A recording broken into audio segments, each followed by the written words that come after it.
Napoli fans around the world, or should I say Italy fans around the world, welcome to this very late episode of Napoli Talk, hosted alongside Uncle Sharma and Old Heart Rossonero. You know what? Not even hosted alongside, but I am a guest of my own channel because I could not get the live stream apps to work.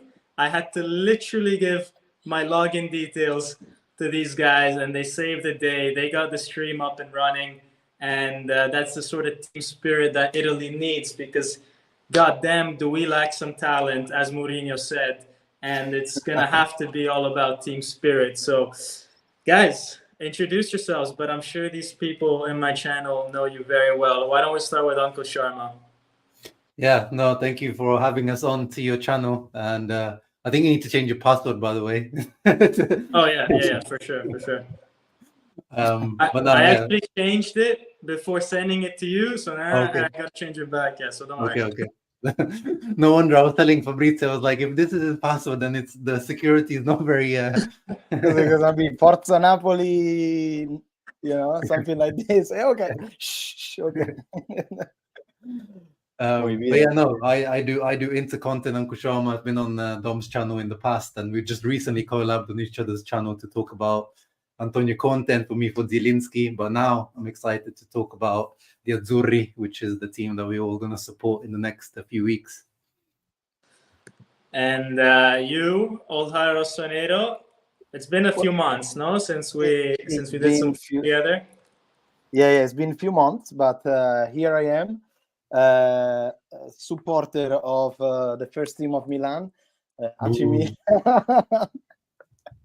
We start? No, we don't start. Yeah, we are all friends because we are trying to create a good content for this team here, for the Azzurri. There you go. Mm-hmm. And yes, hopefully it's gonna be a good summer for us, even though as you guys already can imagine, it's not gonna be an easy tournament for Italy starting from the group. It's gonna be tough right away, but anything could happen. So Forza Azzurri, and thank you so much, Dom, for hosting.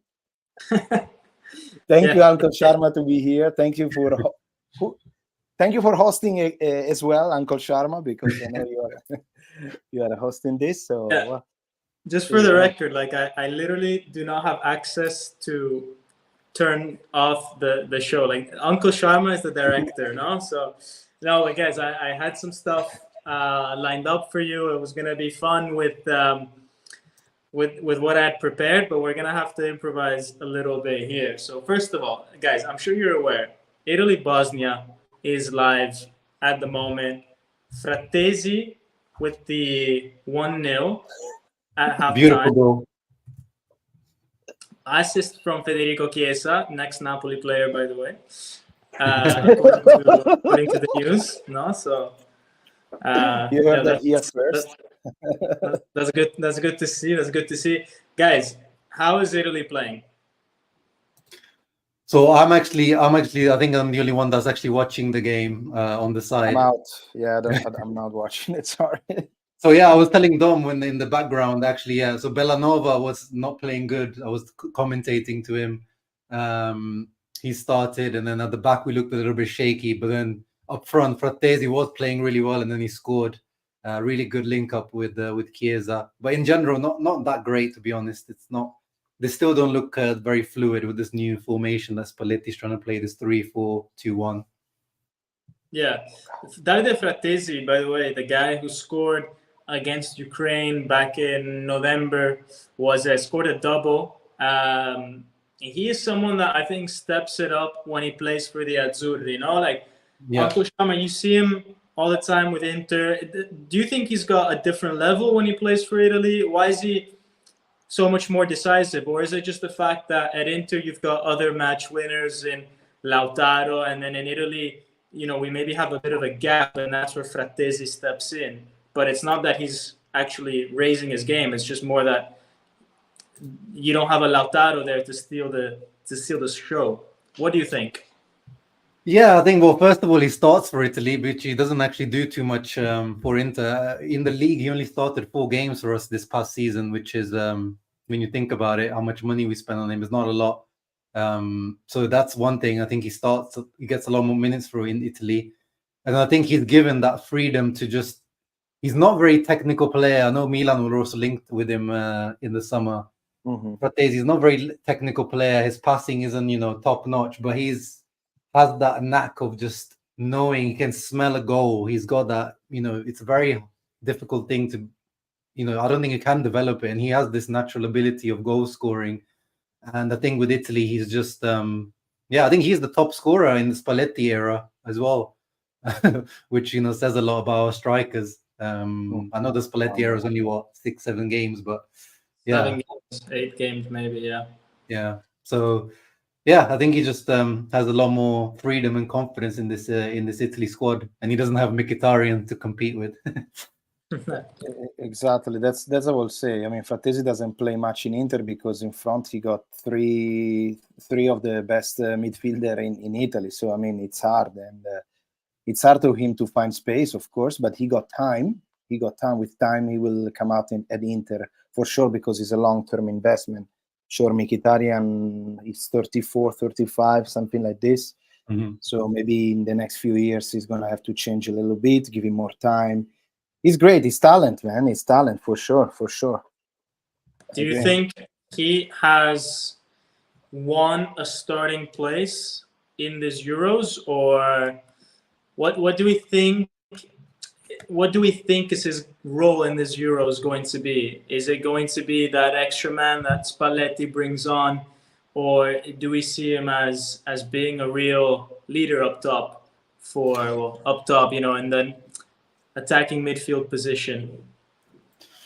I think I still see him as more of an impact player, which is what he was at Inter as well. Like, if we need a goal off the bench, the last 30, 20 minutes.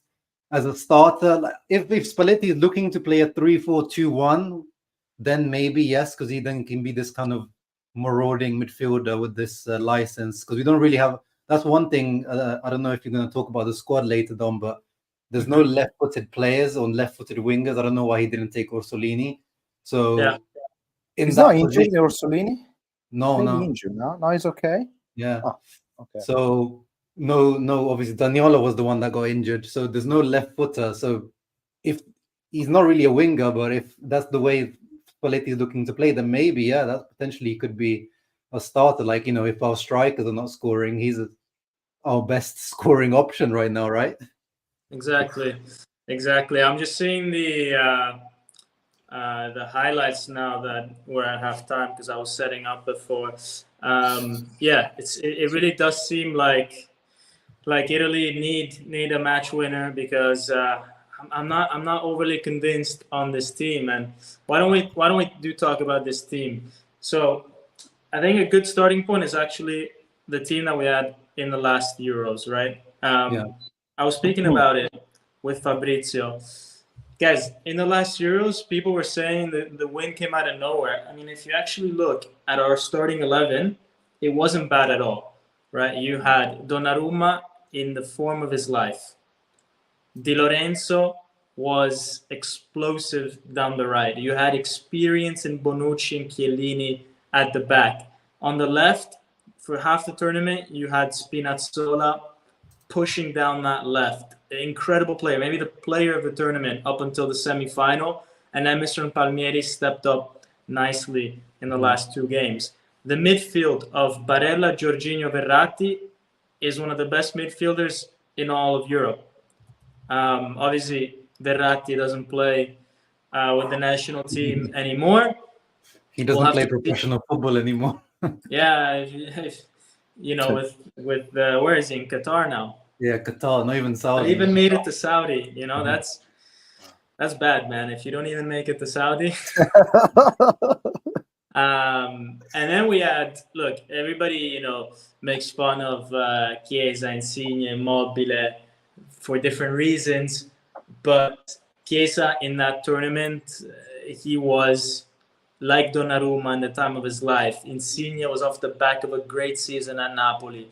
And Immobile did what he had to do to make spaces for these guys. And yes, maybe we could have had a bit more from Immobile, but really that was our only weak point. So it wasn't a bad team. It's not like we got 11 random players. But this year, I don't think we have that level like we had 3 years ago. Am I right in saying this? You're right, Dom. Yeah. But one thing, okay, one thing we have to say, Italy. When we start watching the Mondiale, the World Cup, the Euro Cup, there is not a single time that you think we're gonna win. It's Italy thing. Like you see the team, you're like, I remember the Euro Cup. You were like, this year, what is this team? You didn't know that Donnarumma will be peak. You didn't know that Chiesa will be peak. You didn't know that Bonucci and Chiellini, they're gonna last and they're gonna perform what they did, because Bonucci and Chiellini previously, yeah, they were solid at Juventus, but in the national team they never did anything. Wow, it's just the group. And also I think Roberto Mancini took the team with a streak of what, 25 unbeaten match before reaching the Euro Cup. So there was a work behind, and then they arrived to the Euro Cup, and eventually, slowly, step by step, we went up. I didn't believe in 1 second, but we did it, especially playing against Spain, that we didn't see the color of the ball, as we say. We didn't see what color was the ball against Spain. Somehow we won a penalty, and against England, somehow we won. So I'll say it is hard to believe in a team like this, but maybe when you put under pressure and they feel the national anthem playing in Germany, maybe it can go good. It can go good. I hope so. I hope so. Uncle Sharma, man, what do you think? Do you think this team has what it takes to get past the group stage? At least we've got good question. Spain, Croatia. We've got Albania. Look, Albania is fine, but Spain and Croatia is not.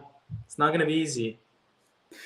Yeah, well, we were saying again just backstage with Fabrizio. The lucky thing is that we can still go through even as third place team. That's the thing in the Euros. If you remember how Portugal won in 2016, you can if you have the most points out of the other third place teams or the most goal difference, things like that, you can still go through as a third place team. So surely we can't come below Albania and come last in the group. So I think you have to beat Albania to get through to the group. So I can definitely think we can do that minimum. Yeah. Don, by the way, sorry, one question in Italian. Su che canale la fanno la partita? Non lo so. Io sempre su streaming. Ah, okay. We don't know the channel of the show in Italy. In Italy, the match. That's but probably if you go to Rai Uno with a VPN. Su Rai Uno. Yeah. Rai Uno for sure. All right. For sure. So let's take a look at the team that we did bring. Yeah. Okay, I'll start off with the keepers. All right. Donnarumma, Meret, Vicario. Look, I think there was some people saying, should he have brought Provedel instead of Meret? We're talking about the third place goalkeeper. I think it doesn't really matter. It's more about, I think at that point, which player has been with the squad for longest, which player can build a good atmosphere within the group. And I think Meret, he's been there for longer. He gets along well with Donnarumma and Vicario. And I think it just makes sense to have them there. These comments are so good, man. These comments are so good. Wouldn't start for Bosnia. Just savage. Savage. I love it. I love it because Napoli fans were at the limit with Meret, but man, we're not gonna see him. We're not gonna see him start, and he's not even the second goalkeeper, because I think Spalletti gave a few hints with the numbers that the players got given. Vicario's number 12, Meret's number 26. Historically, the number 12 is always the first backup goalkeeper. So yeah, and I think I would read into those numbers as well when it comes to trying to figure out who might the starting 11 be. Ooh, Um, interesting. not scientifically like that. It's not like numbers 1 to 11, but I think there's some hints there into hierarchies at least. Can we put the list on so we can see it? Like the Yeah, list of the Do you want to put it on, Dom, as you're the yeah, host? put it on. put it on. Exactly. Put it on. Got Dom, please. Oh, thank you, Dom. But we need the list, producer. We need the list with the number of the t-shirts. Oh, I Ah, don't know if I have that. Let's see come if on, let's see if we Dom. can find Come on, that one. Dom. Exactly. Well, We're gonna yeah, have no, I to- think it's not really worth the conversation. It's just I wanted Di Gregorio in there because I feel like he deserved it, but it's like does it really matter? He's even gonna smell. He doesn't even gonna smell the grass. So Exactly. Donnarumma is the captain as well, so it's like there's no way he's not gonna be starting. Donnarumma is the captain. Yeah. Yeah, Milan and he's the guy with basically the most caps, or I think is the guy with the most caps in this team. Look, I don't have a problem with Donnarumma. I think in the national team he's done well. I don't think he's ever really let us down when it comes to the national team. So I'm okay with it. I know Milan fans can't stand him. Guys, grow up. We already made peace with it. We gave him the welcome back when he played PSG last season. So I think Exactly. it's all sorted out. And he was the player of the tournament last time round. Remember, for not just for Italy, for the whole tournament. Yeah. Exactly. In defense, the famous Blocco Inter could have been a reality if not for Acerbi's injury. Mm-hmm. Is there still a way that maybe, I don't know, maybe we play three at the back with the Inter guys? Maybe you put, I don't know, Bastoni, Darmian and Di Marco. No, Darmian and Di Marco as like internal. I don't know. I'm thinking it's unorthodox, but I'm thinking that Inter back line. It was something. Maybe even if it's not their real position, could they be a solid, at least team chemistry wise, option? Uncle Sharma, this is for you, because you'll probably say. I don't think we need to do such gymnastics to try to get the Inter back line in there. I mean, I love Di Marco, but Inzaghi actually played him as a centre back in the first season, which is probably why we lost the Scudetto that year. But I think Buongiorno's had a very good season, so I think I can see Buongiorno stepping in for Cerbi without an issue, and he's left-footed like him. So I think it's going to be Bastoni, Buongiorno. Then the right centre back is where I don't know if it's going to be that. Today Darmian is starting, but Mancini, as much as I don't really like him, he's had a very good season. So I can see Mancini starting there. Anche Mancini, that's right. Mancini, that I think he could be. Mancini, yeah. I'm really not a fan of Mancini, not only his antics, but I just don't think he's got enough quality, really. I mean, I think that way for most Roma players, to be honest. So I would rather see in the middle, like if we're gonna have Di Marco and Darmian maybe on the. What about Gatti? Then I'd rather see someone like Calafiori or something, Calafiori. Yeah, today Calafiori is starting. So today's, I'll quickly put it up on screen. So today's starting three is Darmian, Buongiorno, Calafiori. But I think Calafiori, unfortunately, is playing in the same position as Bastoni. So he's not, I don't think we're going to get to see him start. Yeah. So you don't think there's a scenario where Bastoni goes in that center role and Darmian gets dropped back? Maybe, but I feel like that central guy, has to be a bit of a more old school marker. I feel like Bastoni still is a little bit soft as a centre back to be that guy. Like I feel like it has to be someone like Buongiorno who's more like a Cerbi. Yeah, that's right. Yeah, and then I mean, if you want someone tough, you put in Gatti, right? Frederick Gatti is a substitution, right? Is a substitution. I'm sending you, Uncle Sharman, I'm sending you on WhatsApp the picture of the national team with the numbers. So Great, Doms is great. happy. The production team is working hard behind the scenes. Production team. There you go. So So that's the center backs. We've got a lot. I think we're covered.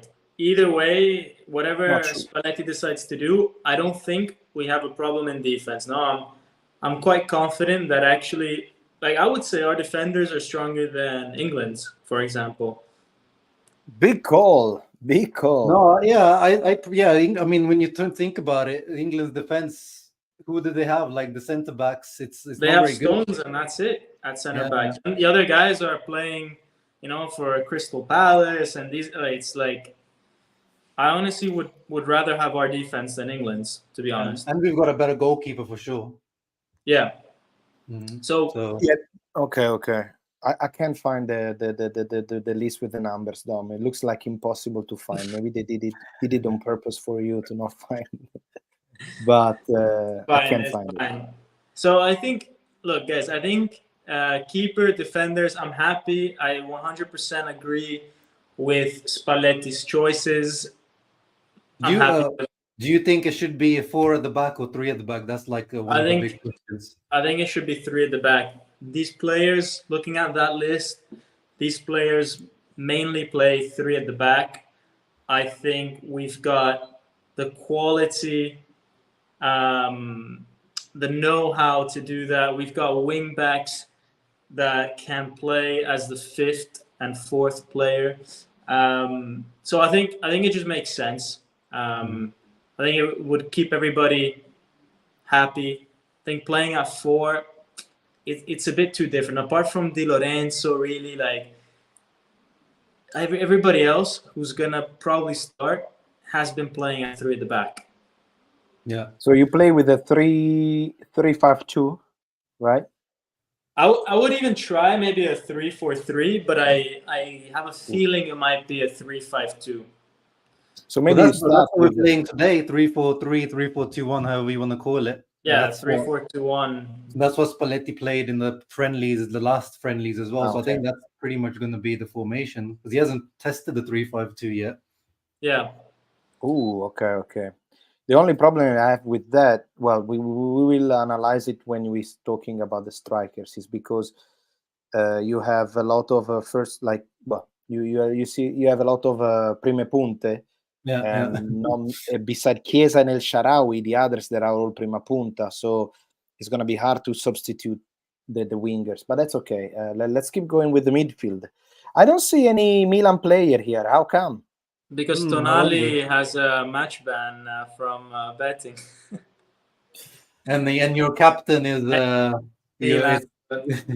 still. Now, the Calabria, I believe that he sleep with every coach, either a mother or sister or daughter, because it's never been called out. With Mancini, it was surprising. Yeah, when it was with Mancini, it was like, what does this guy have to do to get called up? But now you can't argue with that. Now he doesn't. No, now you can't argue, of course, yes. But before there was at least excuses. But now, maybe if we have Georgia in our group, and it's Kvara versus Italy, then you put in Calabria in there. That's it, Dom.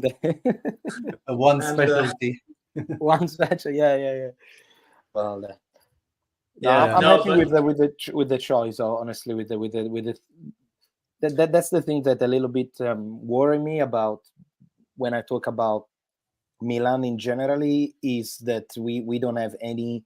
We are not raising any Italian talent, and that's what I say most of the time. I can see Napoli, I can see Juve historically, and Inter especially, that they are raising great talent for the national team. And meanwhile, we constantly looking for foreigner. Mm-hmm. And nowadays, when you're talking, when you say you don't want to have foreigners, it's not in that sense. You see, like in your team playing your league, you would like to have also a solid group of players that they are from the national team, that they are from Italy in this case. And because at the end of the day, now we are calling up people that plays in Verona, in Genoa, okay with Atalanta, with Torino, like when it could be like a little bit more of help if, for example, Milan and Juve had a little bit more players playing their team. But instead we don't, and the result we will see them in 2 weeks' time. But sorry, that was a monologue, but that's all my frustration goes for for Milan and national team guys. So that's all. No, I think it's true. It's true. Yeah, like you want to have that block of Italian players. I think it would help you not just for Italy, like for Milan too, having a block of Italian players. But before we move on to the midfielders, I want to talk to Dom. Like I feel like Di Lorenzo's had a bit of the whole of Napoli had a stinker season, but I'm not really convinced about seeing him as a wing back. Like in a 4, it's okay, but like as a wing back, does he really have the attacking prowess that we need? No, I don't. I agree with you. I agree with you, and I think this year he's struggled extremely with his fitness. And we know that playing at wing back, you got to really be at the top of your fitness to effectively go up and down that whole channel.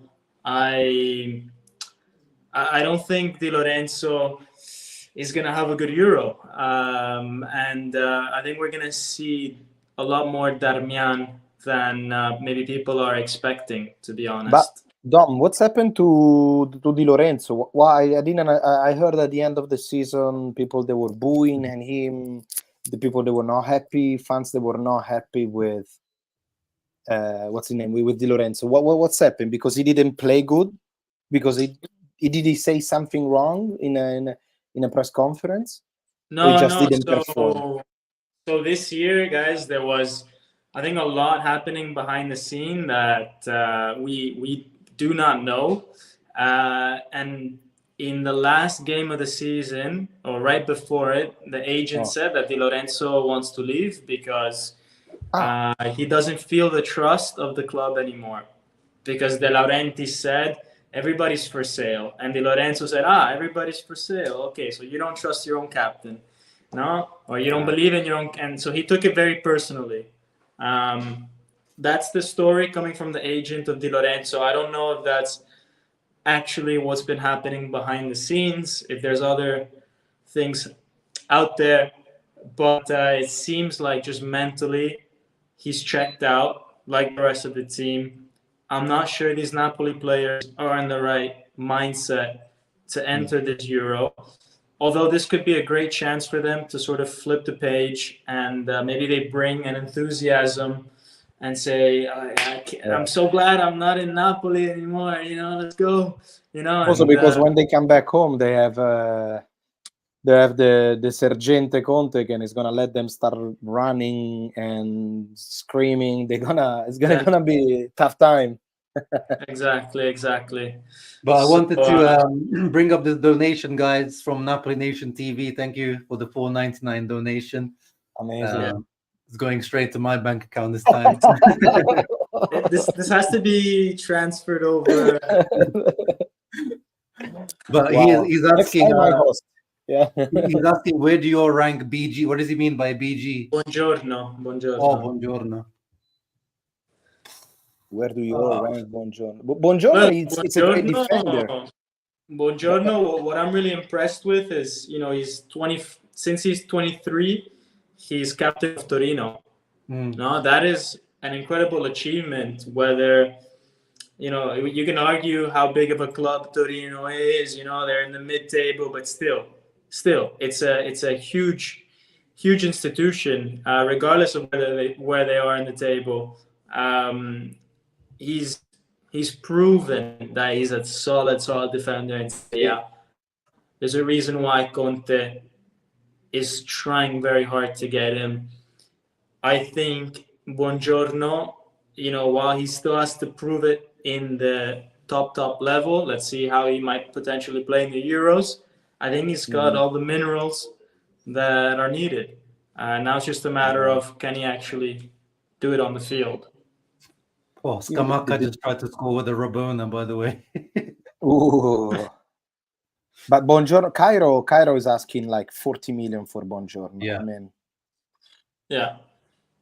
Yeah. The thing is that we have to put in our head is that the price from now on, they're gonna be always like this kind of price. If you want to have a solid defender Italian, it's gonna start to become a little bit like the English tax. So any English player that plays in England, the price is like 3 times the actual value. And in Italy, I'm afraid that with defenders we are going in that direction. Well, I'm not sure about strikers, but for defenders, it's gonna be like this for sure. So 40 millions, that's the price, man. That's it. Like Romagnoli, no? Romagnoli is still playing now in Lazio. Yeah, he's the Lazio captain now. Oh, no, sorry, Immobile is Lazio captain. He's vice captain. Give me a second. I didn't see Immobile because he's injured, right? No, I think he just didn't get called up. No, he just didn't get called, man. He didn't get called up. He's just washed. Yeah. But let's go to the midfield, guys, because I think the midfield is the one that I think is going to bring up the most questions on Spalletti's choices. So, all right. Barella, first name on the team sheet. Fine. Fair enough. Absolutely. Fratesi and Jorginho and Pellegrini. Yes. Completely agree. And Cristante, look, I don't know what this guy has done to deserve a call-up, but every Italy manager has called up Cristante in the past. They obviously see something in him. I think he's slow, robotic, doesn't add much. But, hey, let's just pretend like that's not really the biggest issue. We then get to Fagioli and Foloruncio. Guys, a word on Fagioli. Let's have your opinion. I'll say mine at the end. I was shocked, like everyone else was, about Locatelli's omission for Fagioli.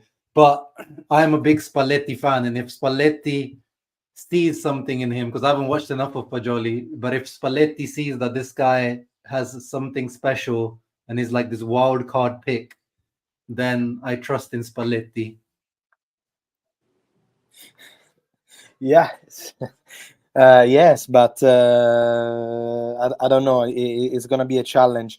I mean, he didn't play all year, right? So he just played, I think, 2-3 matches with Juve before. Is he really fit? Is he really? I don't know. Is it what kind of? Some people are gonna ask, what kind of message are we sending out? Right? You're taking somebody that has been banned for 10 months for illegal betting, and you let him play with a. He's gonna let him sing his our national team. Like, are we proud of it? I don't know. I don't know. Maybe. I mean, look. I don't know. Locatelli. I'm just saying that maybe Locatelli.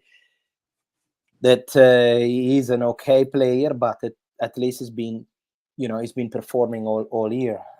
So I don't know. What do you think, Dom? Give me an idea.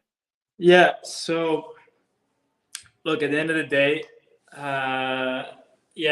Fagioli, he had his issue, right? But the choices between him and Locatelli, it's him and a Juventino. I mean, it's like they're both kind of dirty of something, right? So, no, but serious note. Look, Fagioli, I think in the 2 games that he played, in those 20 minutes of both games, he showed that actually he's in a pretty decent form. He played better than Locatelli. So if you're looking at just a talent point of view, I do think he's a better player than Locatelli.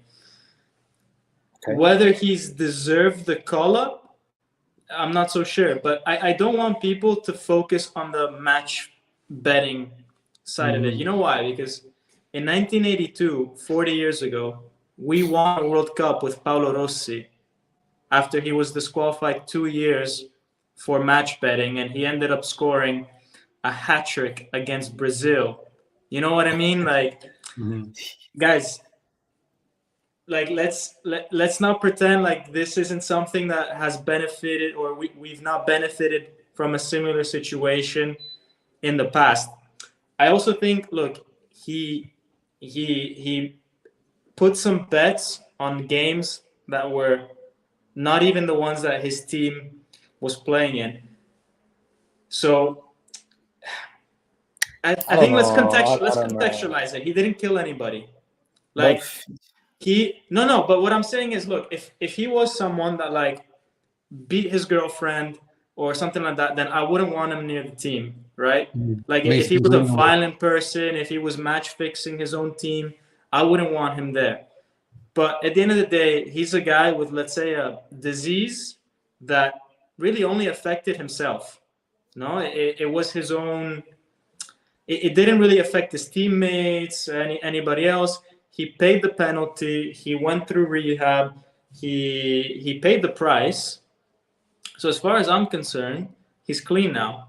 Apart from he's a Juve player, no, but that's so clean relatively, no, but from a say moral perspective, I'm okay with him because again, it's not like he beat anyone. He's not a criminal in my opinion.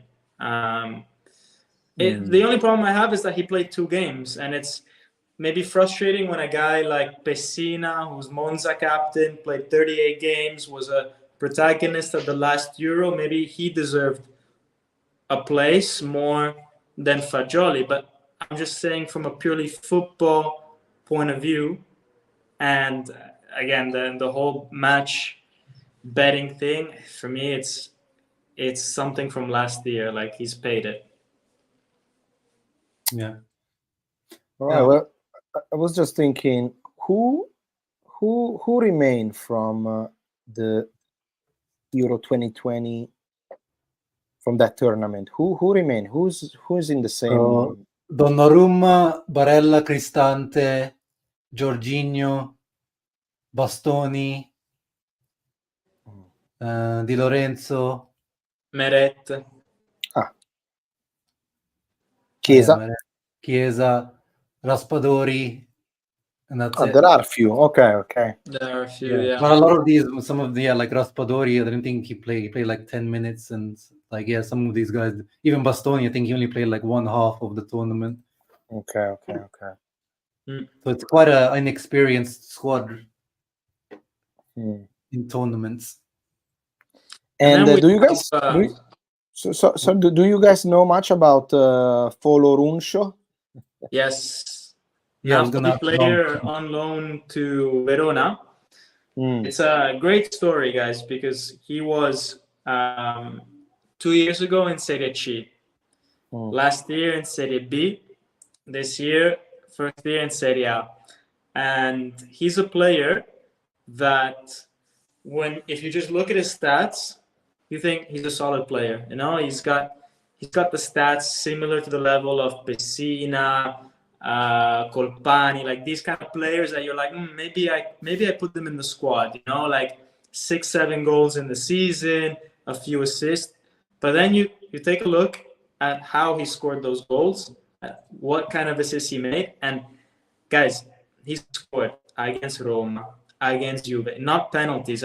These are shots from nearly halfway. Like he's a guy that if you're really struggling to break down a defense, you put on Foloruncio and you wait for the missile. Like if they give him space to shoot, this guy has a rocket in his foot. Go take a look at his go type Foloruncio goal on YouTube. Yeah.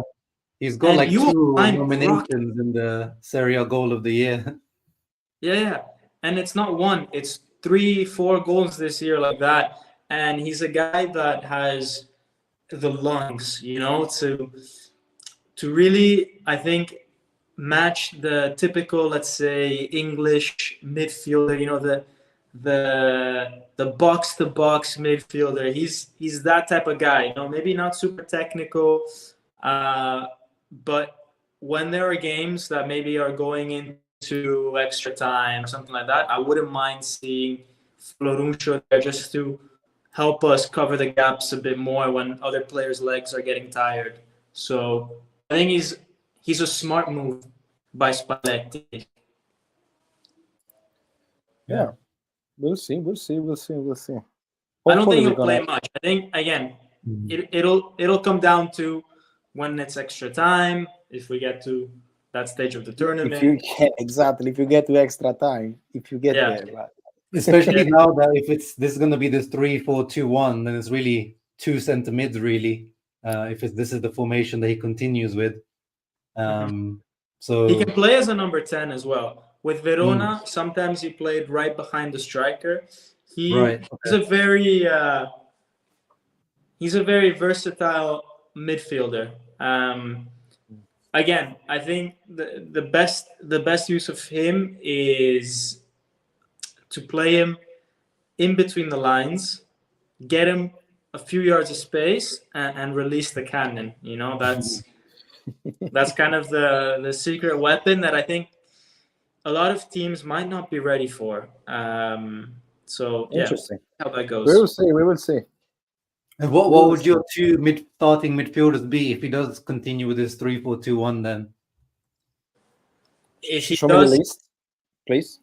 I can make it up from there. There you go. Look, for me, Jorginho, a lot has been said about Jorginho, but for me, he's got to start. I think Jorginho brings experience. I think he's still at a super high level. Maybe he's not going to take penalties anymore, no? Please. But, yeah, I would put Jorginho, and then if it's a 4, what did you say? 3-4-2-1. This is what he's played last few times, yeah. I'd put Jorginho, Barella, and then the 2 behind the striker, I'd play Pellegrini, Frattesi. Oh, no Chiesa. No Chiesa. Fair enough. So that's basically like a 4 center mid. You want to pack. You want to dominate the midfield. Yeah, I think we got to play to our strength, no? Yeah. So I would do that, and I think these are guys that actually have a few goals in them. Barella can get inside the box with his runs. Frattesi as well. Pellegrini with the free kick. I think that midfield has a lot of quality. Yeah, maybe it doesn't have the dribbling. It doesn't have the explosiveness to go down the wing, but I don't know. Let's see. I think I'm thinking you're gonna have to play with 4 has to be Barella, of course, has to be. Let me see. But no. Put it. Yeah, thank you, Dom. Barella. I'll play Jorginho. I'll play. I don't want to see Frattesi. So Pellegrini. I'll play Pellegrini and o Frattesi o Cristante, non lo so. I don't know, but I'll keep the 3 full striker up there. Yeah, that's how I will do it. I would start Chiesa, even though he's not had a great season. I would always start Chiesa. We need some space in this team, some 1v1 ability. Chiesa is a striker, no? We play with 3 striker. Yeah, but as in because this is what we're playing. As in today, basically, he's playing. Okay. Okay, he's playing okay. See, definitely Chiesa has to be a starter.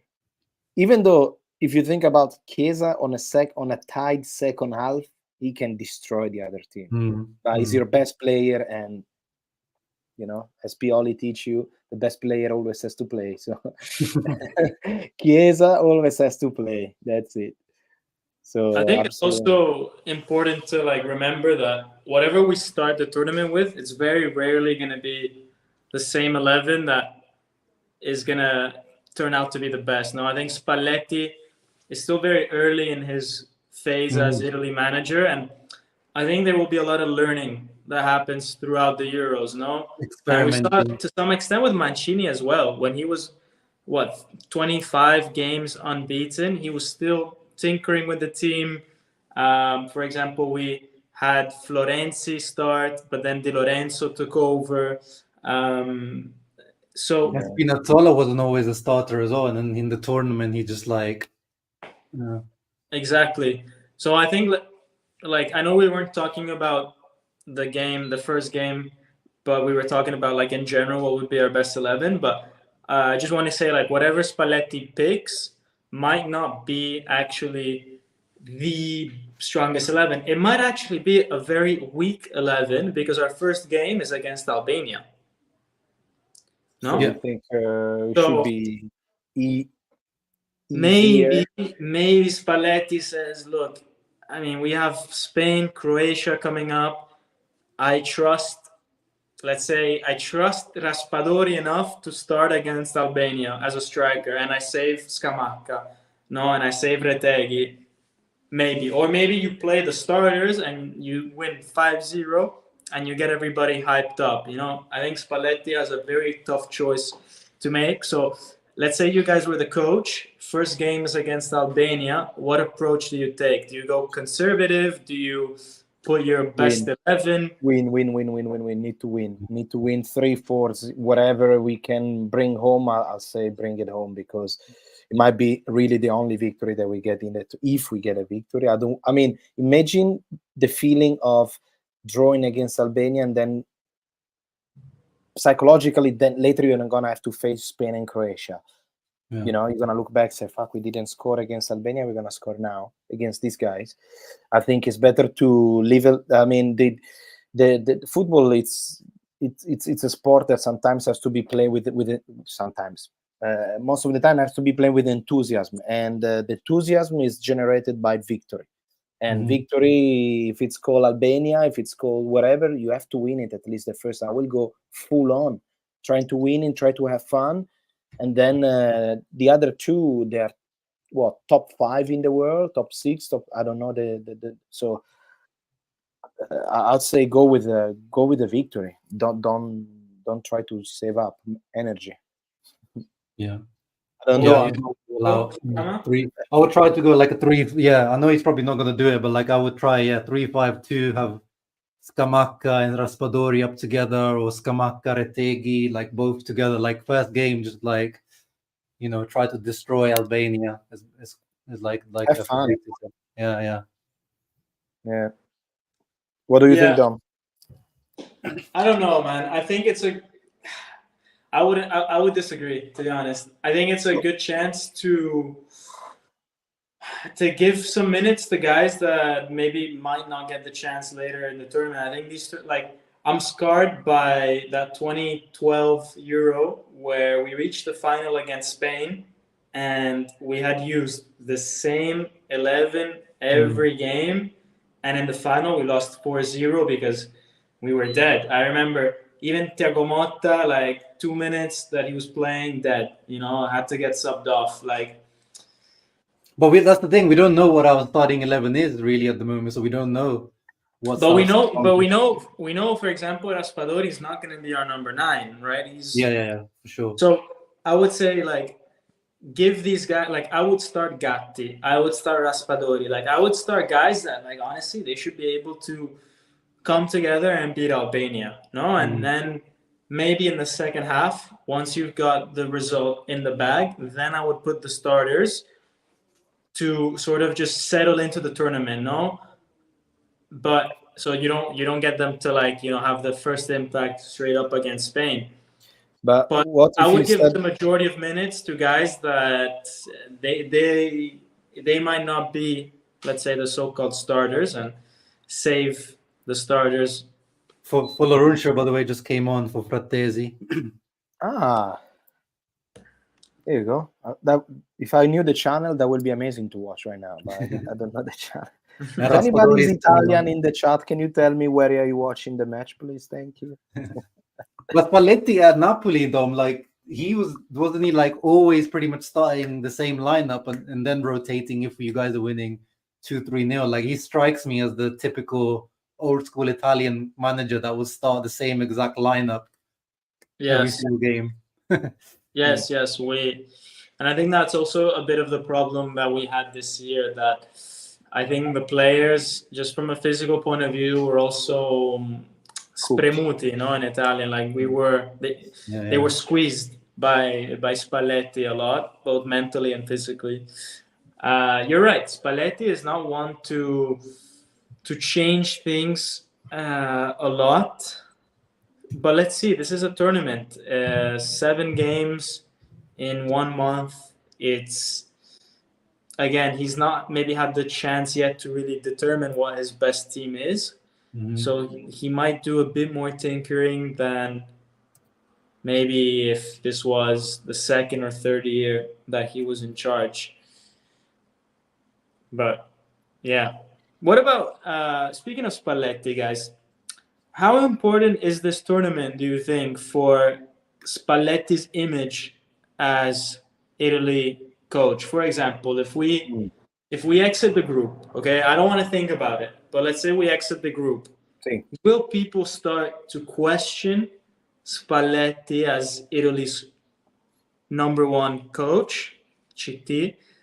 Or do you think people will understand that this is a team that he picked up only 10 games ago, that it's a process that maybe is, something for 2-3 years down the line for the World Cup? What do you think will be the reaction? And yeah. Well, there's always pressure on the manager, on Italy manager, regardless. So I'm sure. But I think, like we know, like people that watch football know that this wasn't the easiest situation that he came in.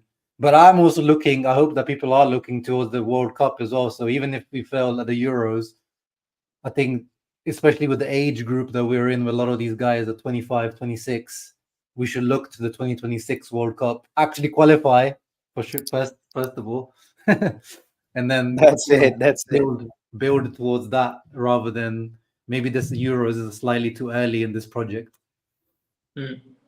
Extremely agree. I mean, the image of Spalletti is, what he did with Napoli, is incredible. And you can see the differences with this year that he didn't have, that he was not there. What's happened? So pretty much with the same team, different coach, and you see that what happened. I believe that, as Uncle Sharma said, it's true. The real goal at the end of the day, it's really put some minutes in the legs of these, let's say, new players. Try to maintain a backbone of players that are enthusiasm about the project with Spalletti, and hope and arrive to 2026 and try to do the best that we can do, because it is embarrassing that. How Italy is missing a World Cup for what 12 years without a World Cup. Is it the math right? Like I don't even want to do the math. Well, it is. We're missing 2 World Cups, but also 4 years before and 4 years left. So I don't know. It's like it's a long time, and it's not really nice for, especially also for. I don't have family, I don't have kids, but say also for kids, because I grew up watching Italy playing the World Cup, 94 in United States against Brazil. I mean, that those vibes, the atmosphere that only the national team can give you. Really, it's because at the end of the day, we can support all the team that we want, but when you win the World Cup, it goes all over. It goes all over everything. It's unbelievable. It's especially for, and I'm talking for Dom as well. For us, that we are living outside of our country, right? So for us, that we constantly, every day, we talk to people. You're Italian. Where are you from? From Germany, from England, from here, from there. So for us, fun enough, if Milan lose, nobody's around me says, Milan lost, make fun of me, like they will do if I was living in Milan. But if Italy lose, I actually get way more shit than if Milan lose, because I got my neighbor, they are from Algeria, the other guy, they are French, the best friends that I can hang out, they are English, they are Germans. Like, Euro become more serious stuff, and World Cup become a way more serious stuff than drawing against Cagliari. You know what I mean? So I hope so that we can bring home some good results for the World Cup 2026. But going back to Spalletti, sorry, Dom, I wanted to say, to me, he's the best manager in the competition. I think we have the best coach in the competition. That's true. That's true. I think people, for example, underestimate how bad Southgate is. When they talk of England, like, people really underestimate how bad Southgate is. It's incredible what a coach can do, positively or negatively. And I hope Spalletti, brings a bit of magic. And they keep him, man. That's the thing in England. Like after losing the Euro Cup, how they lost it, because the way they lost it in a final in their own stadium, I will be fuming. And then they went to the World Cup and They don't have lost. coaches, man. They don't have coaches. Like they don't have. There's But no they have good money. English They coach. can buy somebody else. You Yeah. know, like I don't know. Yeah, Nico, maybe by like achievements, Deschamps, but like real, like not to like understate what Deschamps has done, but actual like the coaching that Spalletti has been doing for a long time, I would put him above Deschamps. But yeah, of course. But that French squad is so stacked, like it's crazy. Can we watch? Do we have do we have the France squad? It's ridiculous, man. It's ridiculous. Production, search. It's ridiculous. France, it's ridiculous. And what else I would like to see actually in this live stream is the Spain and Croatia. I don't know if we have them. I can search for it. You asked the question. Because we're transitioning now to the other teams, and we're getting close to them trying to figure out who's the favorite of this tournament, where Italy might rank compared to the others, which is where I wanted to take it anyway. So, good job, co-producers. This is the France team. This is the French team. So they have, mamma mia. They have Magnan. No, wait. This can't be right. There's Jordan Veretout in that one. That can't be the right squad. Spain. Sorry, production. Our producer is the. We need to fire the guy now. Next one, please. Spain.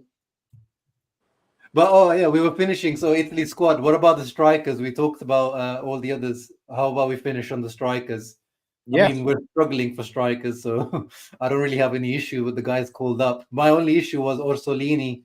I was surprised that we didn't have Orsolini in this squad, but that was my only issue. Apart from that, I can't really say too much. Yeah, I'm surprised actually Spalletti didn't bring Politano, because just the one left footer. Yeah, that's what I meant. Like Orsolini. Yeah, because look, Politano. Okay, guys, don't kill me. Like I know we're not big fans of Politano,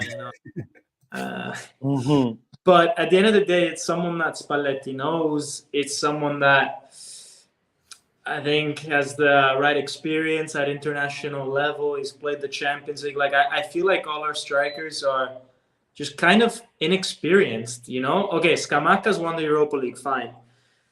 But other than that, I really feel like there's a lack of experience there up top, no? Yeah. Absolutely, yeah. Apart from a lack of goals, there's like a lack of goals and a lack of experience, no? But lack of everything. Lack of everything, man. Scamacca is our best chance. That's it. I mean, Chiesa, of course. But at the end of the day, even when we won the Euro, remember that when we won the Euro, Immobile scored 2 goals. When we won the World Cup in 2006, Tony scored 2 goals. So having a striker that put the ball in the net a lot of times for Italian teams, I don't see this as a problem, to be fair, because anyway you have more. I will be more worried if we didn't have that defense and that midfield. The striker, I'm sure that somehow they're gonna find a way in. So I'm worried, but not too much. Let's say this. Yeah, but the problem is the rest of the team has to score then as well.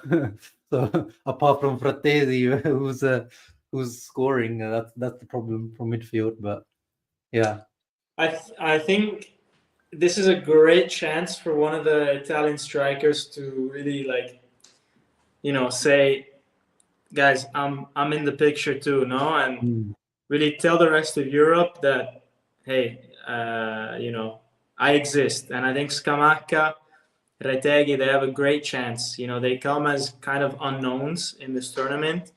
But could you imagine if one of them scores 4 or 5 goals? Like, if one of them manages to carry Italy, like, that's a career-changing event, at that point. And I honestly, I don't see that many like top strikers in this tournament apart from Mbappe and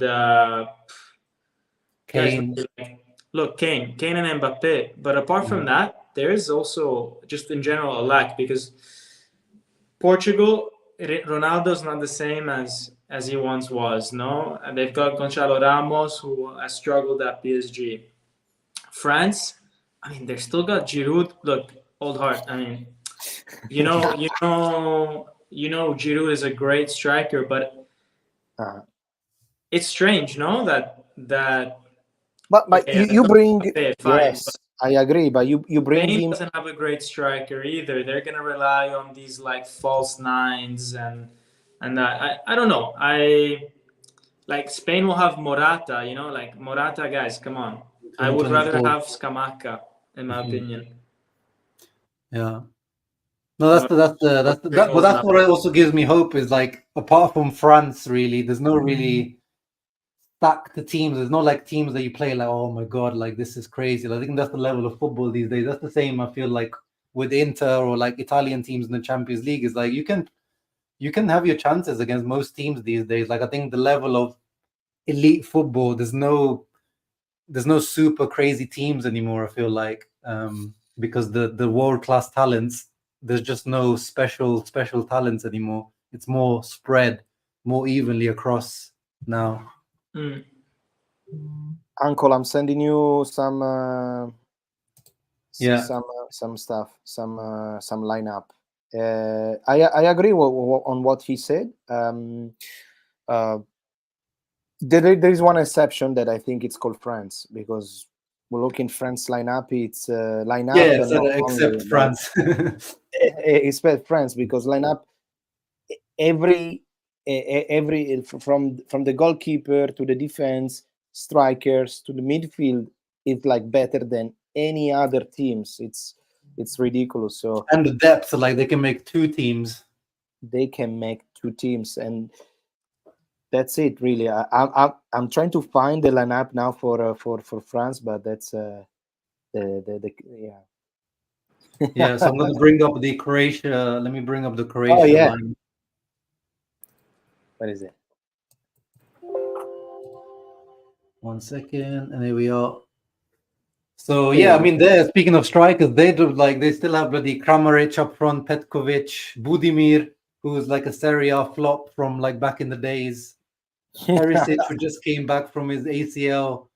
Like, it's I don't really like. Yeah, I mean, when you look at it, it's a good squad, but it's not like whoa, like these guys are gonna kill us. That midfield obviously is still unreal with Modric, Kovacic, and Brozovic. Yeah, that's ridiculous. Yeah, that's ridiculous. But again, Modric, 38 now. So let's see. It's going to be the third game that we face him in. Let's see.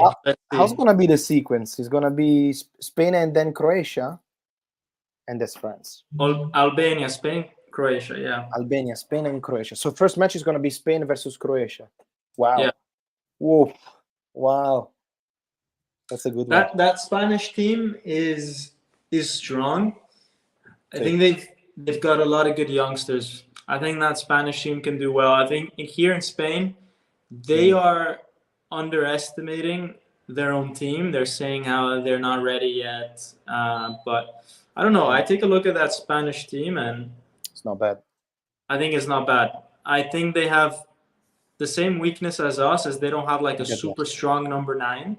Because they're gonna have to rely on Joselu and Morata. They have the. It's not the Fernando Torres or David Villa of a few years ago, but I think it's not bad. This is not a bad team. They have Rodri, Pedri, Fabian Ruiz, your friend. Yeah, that's a good one. And they have also the star. What's his name? Lamine Yamal. Did you guys see that kid playing? Yeah, he's good. 16 years old. Is playing. It's really good. The thing is, here in Spain, especially where we are in Barcelona, nobody's gonna celebrate if Spain win. So Yeah. it's gonna be super people are quiet. like, what Euros? There you go. Yeah. So shall we end on some predictions then? Because I have to Yeah. go soon. Yes, absolutely. So what we should Okay. do? 2 different types of predictions. Okay. I want you guys to say your 4 semifinalists, your Okay. finalists, and your winners of the tournament. And then I want you to say the scores of the 3 Italy games coming up and where Italy will end up. So I'm asking you. So let's go. Everything. Oh wow, this is like Can we say the And I'm gonna write semifinalists? them down. Can we say this? Can I say just the finalists, the semifinalists? I don't know. The finalists, I can tell you. I think fine. I think one is gonna be the final is gonna be Germany versus England. Ooh, Germany, the host nation. Yeah. Because nobody mentioned that, so I think they have a young team. They're playing at home, and England. I don't believe I don't believe in eternal unluck. I think at some point there's gonna be a moment they say, boom, they won. They don't expect in it, but they're gonna win it. That's my final. Although I hope Italy will be there, but Yeah, I'm the same. I think it's finally England's time. Unfortunately, I think it's going to be England-France final. I don't know how the group things is. I can't see the thing how it's going to work the groups. But I'm just saying, yeah, England-France final. If they both top their group, it could be a final. Yeah. Okay. Okay. For you, Dom? Well, I think we're gonna get a Euro with a few upsets. I'm gonna say the final is gonna be Portugal, and then Patrick Leao. yeah, I think actually Portugal's gonna win. Oh wow! So final is gonna be Portugal, and then I'm gonna throw in a bit of a dark horse. Germany, the Netherlands, maybe Belgium.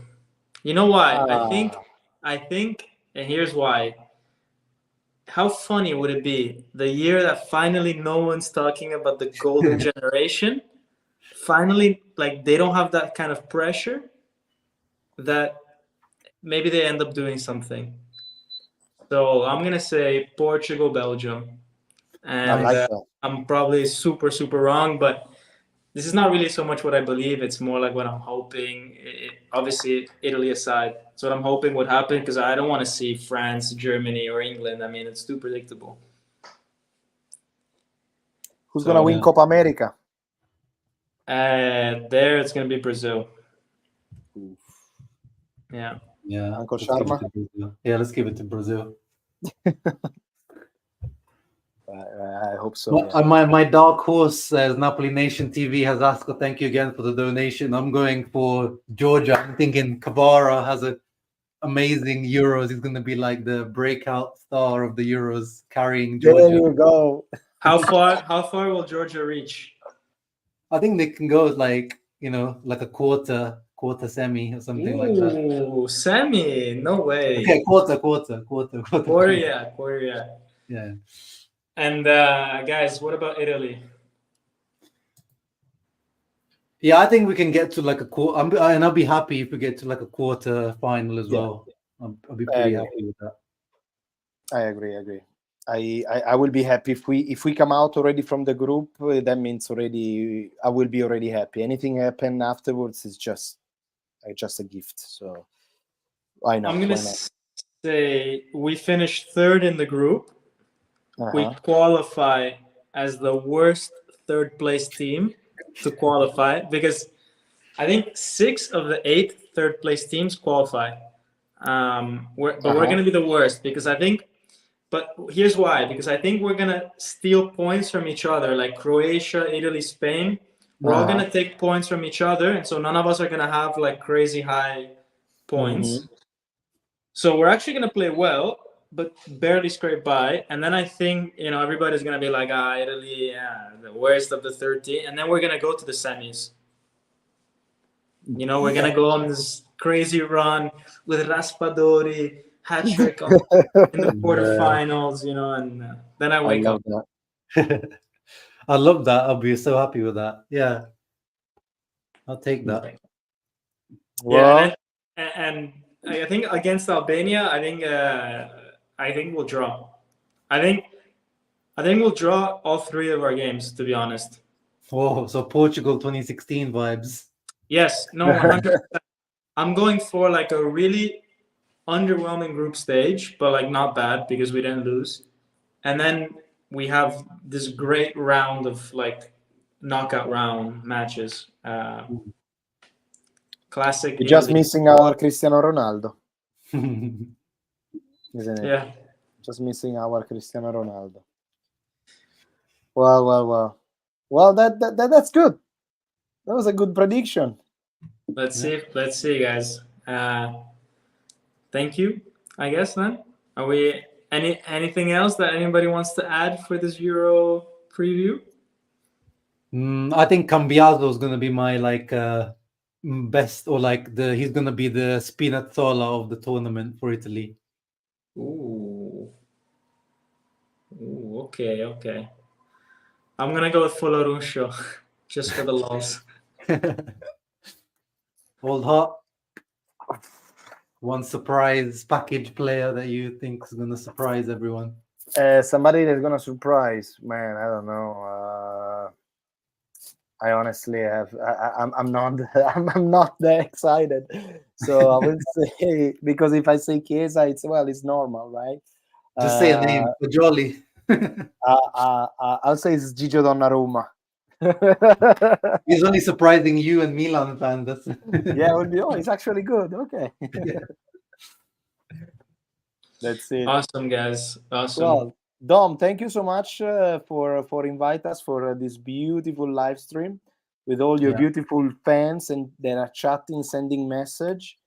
Thank you so much for creating this. This is awesome. We should do this more often, Yeah, maybe without the technical issues. Maybe I'm not supposed to be hosting these anymore. Maybe.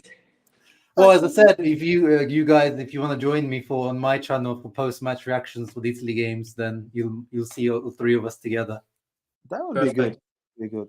That will be some good. Thank you so much for stepping in, and I'll see you guys very soon. As always, guys, have a good one. Ciao. Thank you, Dom. Ciao, Uncle Sharma.